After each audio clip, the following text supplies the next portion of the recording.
All right, everyone. Welcome once again to Youth Ministry and Mentorship 101. I am super excited today because I have the youth director from Lake Region Conference, Pastor North. I don't know if you're a Game of Thrones fan, but he makes reference to that since his last name is the North. You know, the Starks say they are the kings of the North. Yes, So he is the North, that's Pastor right. North. That's right. How are you doing today, Pastor? Hey man, I'm doing great, Eric, man. Thank you for having me on today.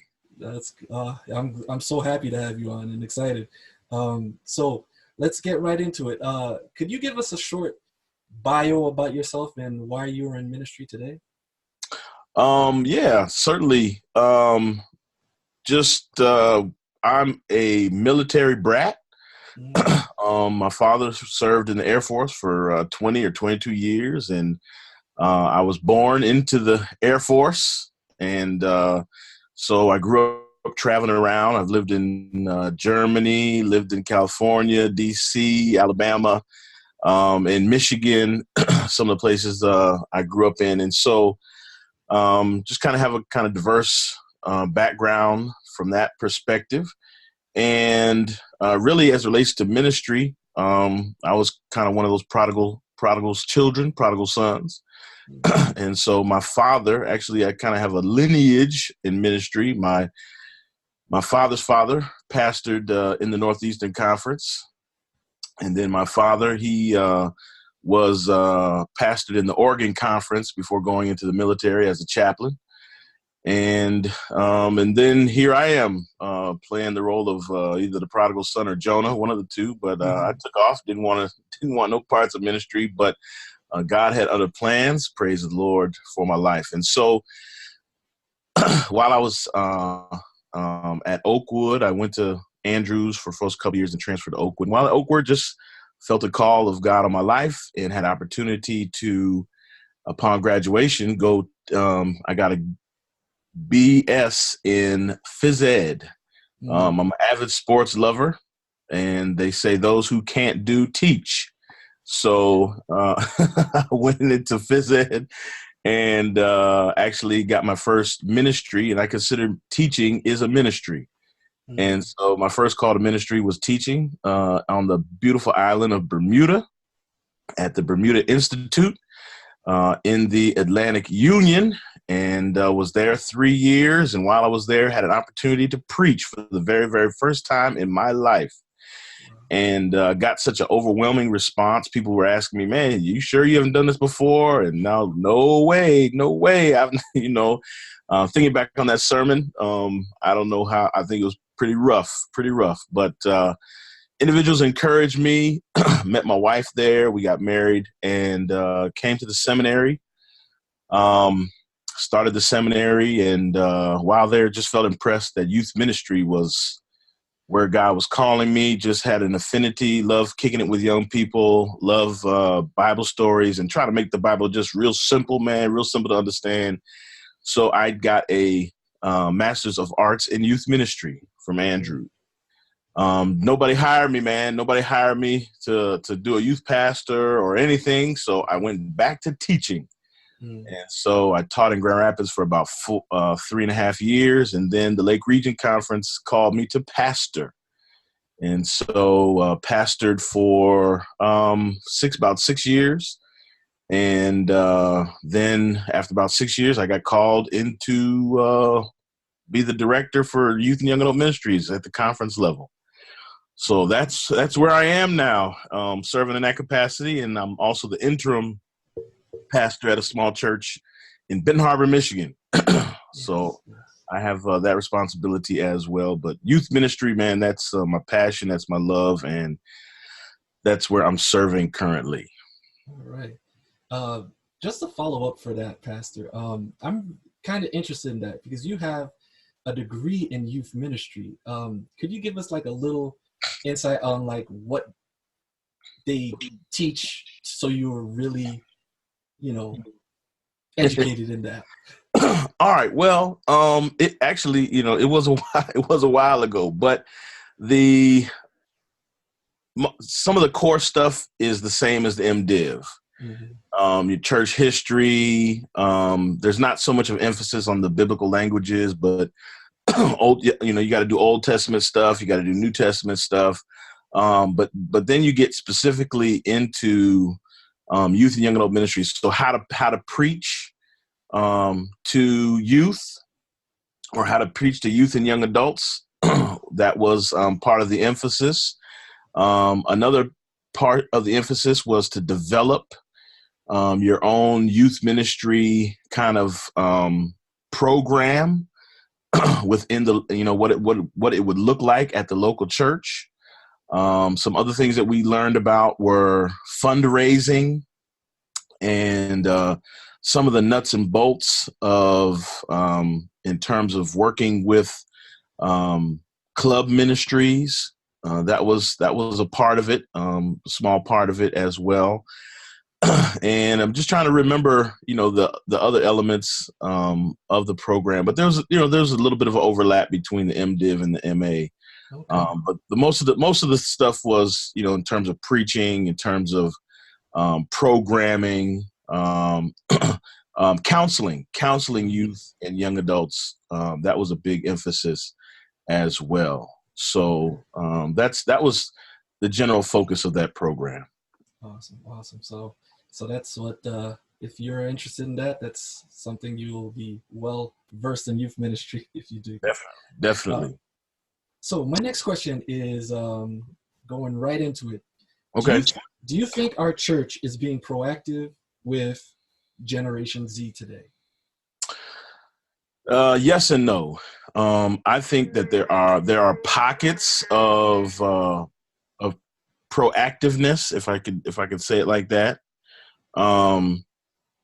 But I think on a large scale, I think we're not. And I think one of the major challenges is even within our seminary programs or even undergrad programs, from my perspective, it's really gearing you to minister to adults and older senior people. And I think that's because, that's where the immediate return is. And so from a tithe standpoint, or from a baptism standpoint, you baptize an older person, they can produce right away. You know what I mean? And so young people is an investment. You hear that all the time. We need to invest in our young people. And so that has a much longer return on the investment. And so when a minister comes out of school, their thinking is really, let me minister to the people that are going to have the greatest immediate return. And I think that we're kind of doing a disservice by not having a greater emphasis on reaching, pursuing, engaging, involving young people in ministry. And I think it starts at the pastor, at the leadership level. Awesome. Great insight into that, Pastor. Going into youth ministry, you're a part of Beta. Yes. Which I believe is Black Adventist Youth Directors Association, if I'm not mistaken. That's correct. That's correct. Right.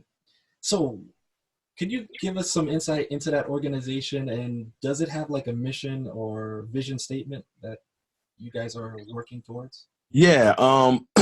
The mission of Beta is really, just to equip and encourage young people to be involved and engaged at their local church and in their community.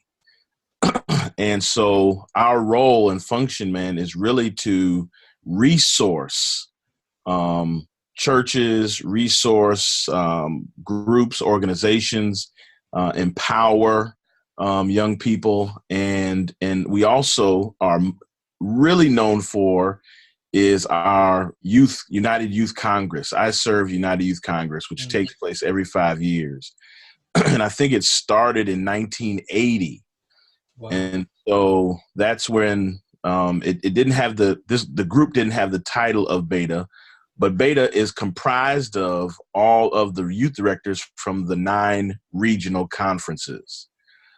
And so they came together back in the 80s, and they said, hey, man, how can we get our young people together and in a way that is culturally sensitive to Black youth?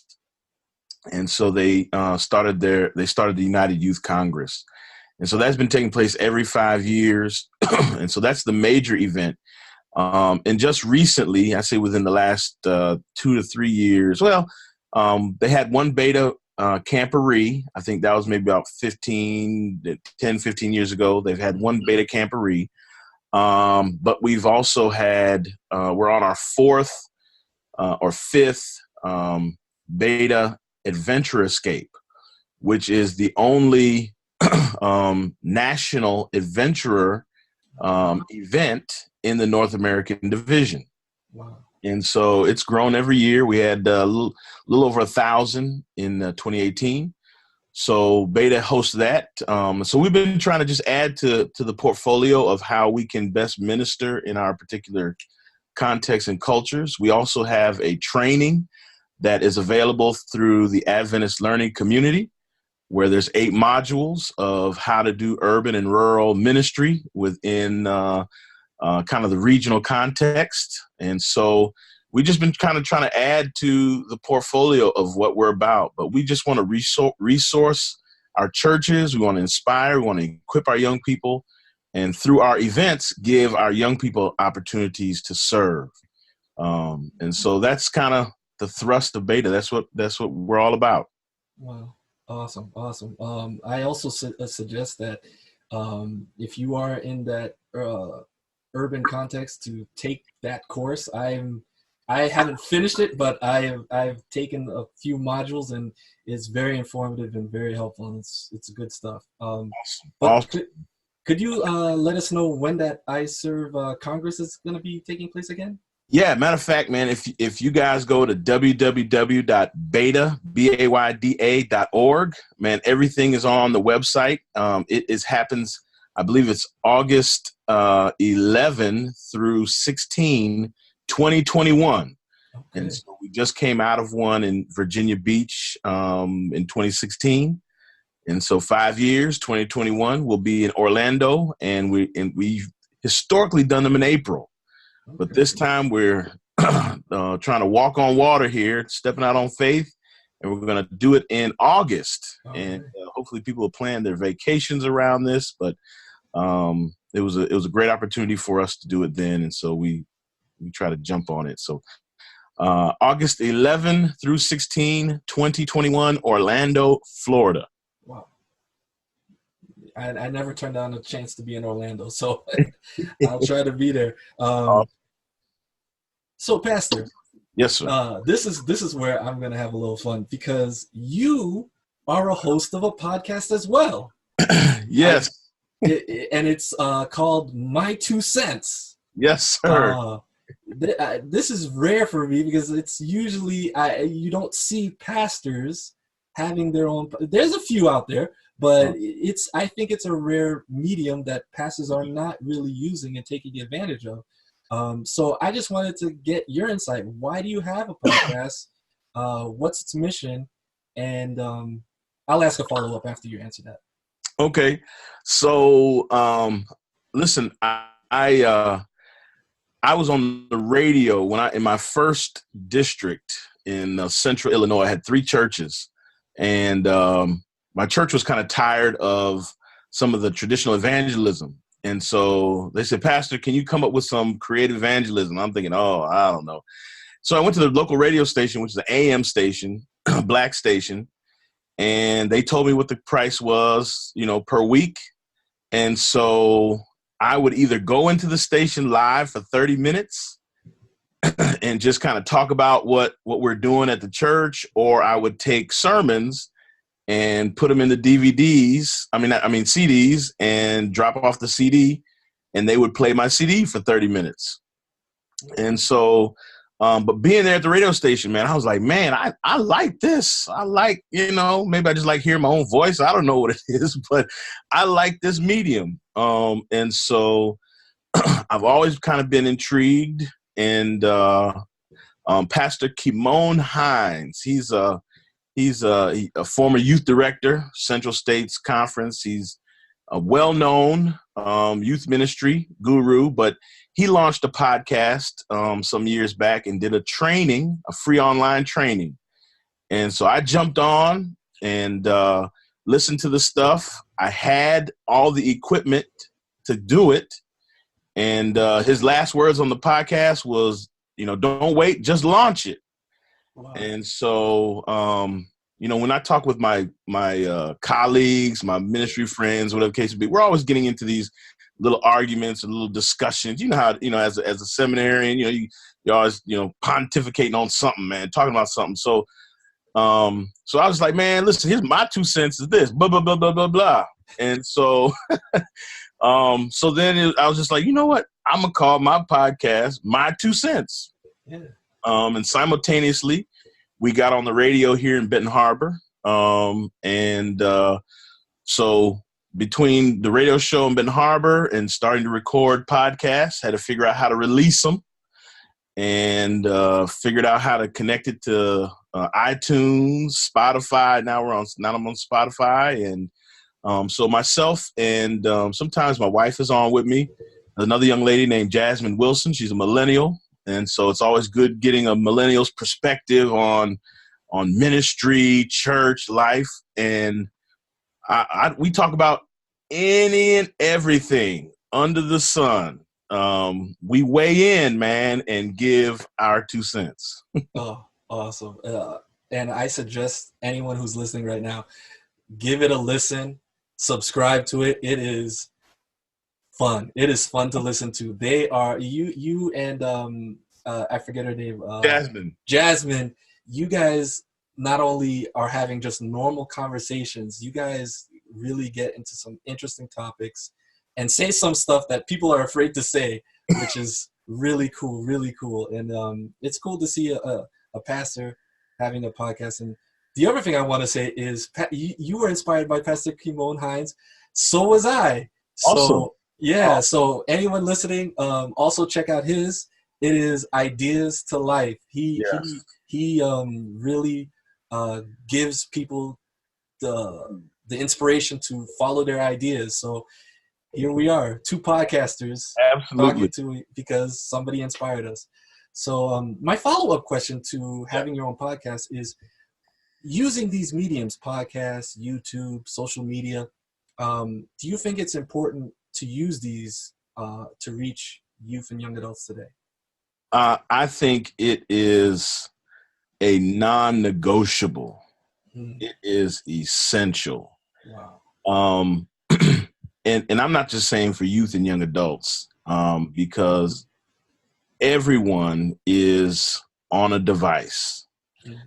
And, people are no longer, church attendance is dwindling in all denominations, in all religions, you know what I mean? And you talk about going where the people are, and this is where they are. They're on a device. So whether it's a YouTube channel, whether it's a podcast, whether it's going Facebook Live or Instagram Live, or, you know what I mean? You have to, I think if you're going to reach what we would call a dying world, if you're going to reach the lost, if you're going to engage people, you have to go where they are. And this is where they are. Yes. Wow. You were that's preaching to me, Pastor. I love that answer. So moving on to mentorship. Yeah. My question for you is, how do you believe we can better mentor our youth and young adults in the church today? I'm big on mentoring, some formal, some informal. But I think that one of the areas we struggle with within our church is discipleship. And if you ever look at if you ever read the stories of Jesus, he's usually talking about, and you had a worship thought that went right along with this. Jesus did ministry, and then he discussed it. And so we discuss it, and then we may or may not ever get to it. You know what I mean? Yeah. And so mentoring, man, is really just inviting somebody, like your worship thought the other day, is just inviting somebody to come along with you while you're doing ministry.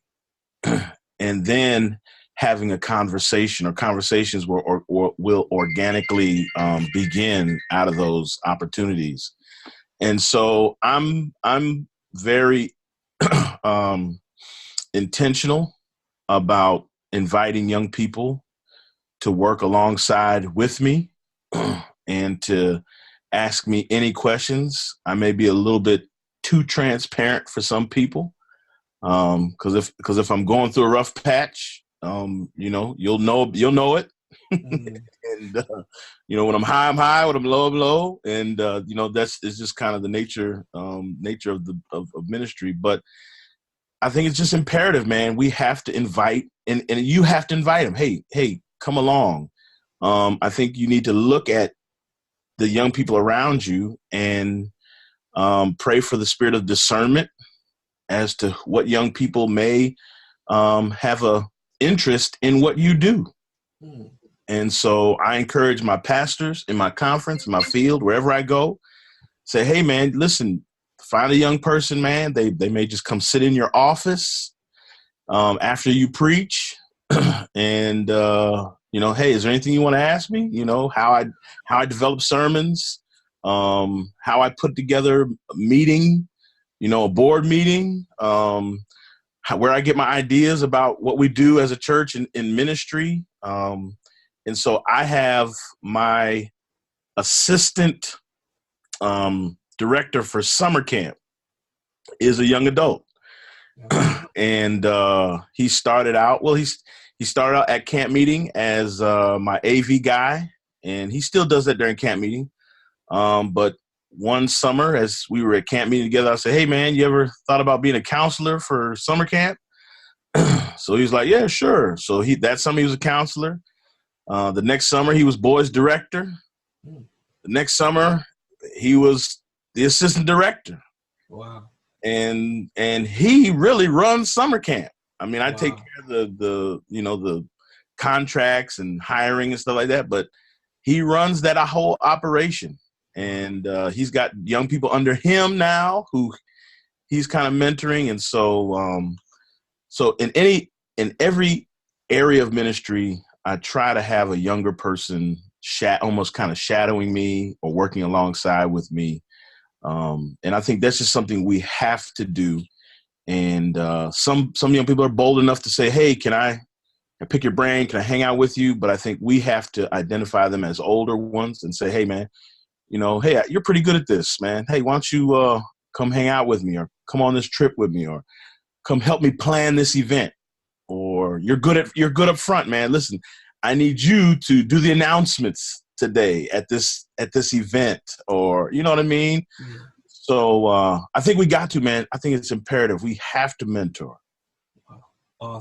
Awesome, Pastor. That was such a beautiful insight in that, because it's why I made this podcast, so people will know that what you're doing is beneficial to the church and for all ministry. Just like Growing Young says, keychain leadership, handing the keys over. The keys over. And even in the secular world, Tim Elmore, who is an expert in dealing with Generation Z, he says about mentoring, it's not about who's best, it's about who's next. Wow. So, yeah, so I always saw that as something. I think the church sometimes is always thinking about who's best at something, but it's not always about who's best. It's about who's next. Definitely. Yeah, real quick, I just wanted to add, man, even at my local church, I have an associate pastor. He's a young adult, which is awesome. I applaud my conference for doing that. That's not something we've done historically. But what we did, man, is we started looking at some of the young adults that started attending And we grabbed a young lady, man, and she's just been phenomenal. She's spiritual. She's a leader. She takes charge. And I immediately, within a year and a half, man, recommended her to be an elder. And so we ordained her at the beginning of this year as an elder. And so, is she perfect? Are any of us perfect? Of course not. But she had all the qualifications. And so I think again, we just have to be intentionally looking at people who have these gifts, just like Jesus did with those disciples, and they were a hot mess. And, he's like, come on, and he ordains the 12 and he sends them out to heal and cast out demons, you know what I mean? So we got to quit waiting for some, I don't know, for the sky to open up or some age. I don't know if they cross some threshold at the age of 43. Now that we're ready. No, man, they get them 16, 17. I don't even know how old Timothy was, man. I'm sure he was like a young adult, maybe a late teen, when Paul snatched him up and was like, man, listen, you about to run this big old church. Wow. So I just encourage you, man, look at those young adults and propel them into ministry, and then walk with them, through that process, man. Awesome. So Pastor, in speaking about the importance of mentorship, did you have a mentor that said something that is so impactful that it stays with you even to this day? Well, I've had a few mentors, and I don't know if I've had like somebody who I just call up, like every time, beyond my own father.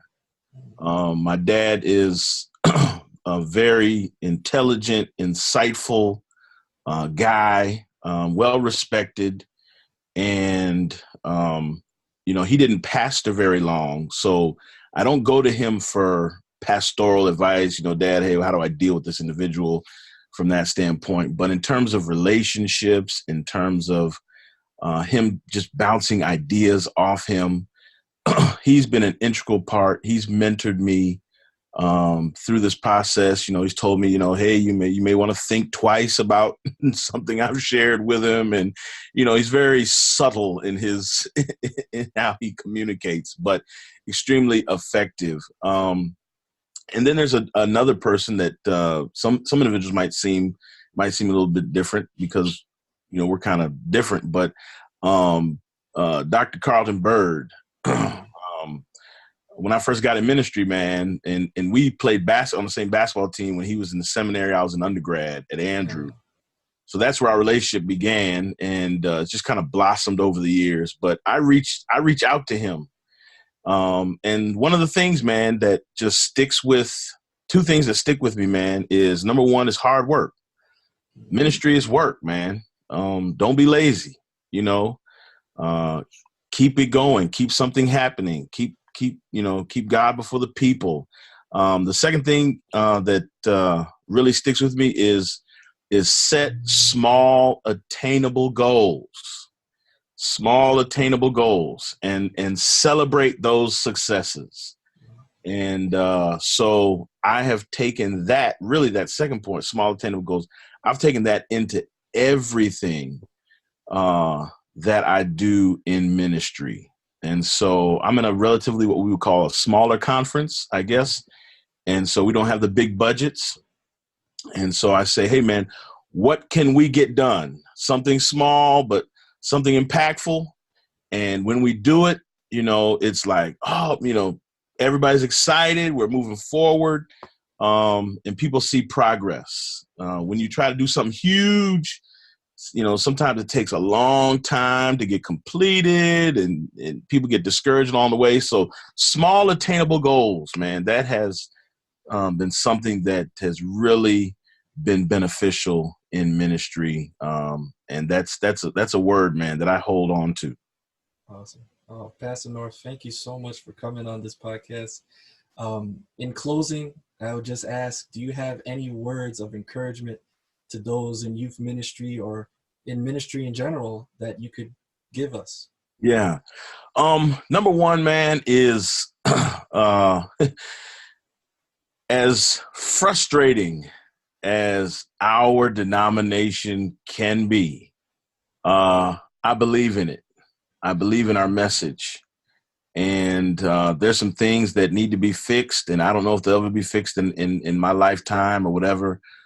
But the message is solid. The message is true. So I just want to encourage young people, young leaders, to hang in there, keep working, keep trusting God. God will open those doors. He'll guide your path. There'll be some challenges, some hurdles, but you can and will overcome them. So yeah, I just, want to put that out there, man, because I know that sometimes we can get frustrated by people older than us. And so we're not seeing the progress in the timely fashion that we would like, but we got to hang in there. And the second thing I would say is we need our young people to understand that change is going to come from young people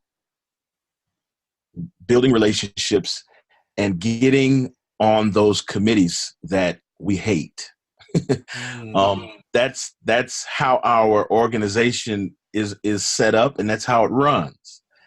And sometimes it's a struggle, you know what I mean, to be in a meeting for an hour and a half, 2 hours, just you feel like you're not getting anywhere. But we need young people, man, who are going to persevere and get on these committees, get on these councils on all levels of the church. And the more and more your voice is heard, you'll begin to impact the changes we need to see so that our church can grow, and that our youth and young adults, as well as children, are being nurtured and discipled, and we continue this evangelistic thrust that has been given to us as a church. So tough it out, man, and and we need you guys on these committees, man. We need you serving in these capacities, and so just want to encourage you to keep the faith, man. Keep the faith. Amen. Pastor North, once again, you're a great mentor. I thank you for coming on this podcast. Just to let people know, when I moved to this area, I reached out to all the youth directors, seeing if I could help them in any way. Pastor North called me I would say about a half an hour or an hour after I emailed him, said, I can use you. So definitely he is telling the truth that he uses young people and he empowers them. So God bless you and your ministry, Pastor North. Thank you. Hey, man. Thanks so much, man. Thanks so much, Pastor. Yes. All right.